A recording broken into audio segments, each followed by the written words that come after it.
What is this? It's the password. Password, sir.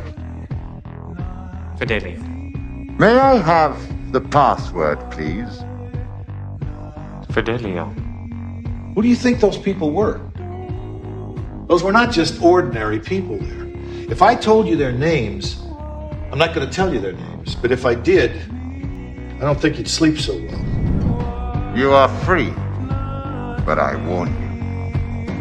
If you make any further inquiries, or if you say a single word to anyone about what you have seen, there will be the most dire consequences for you and your family.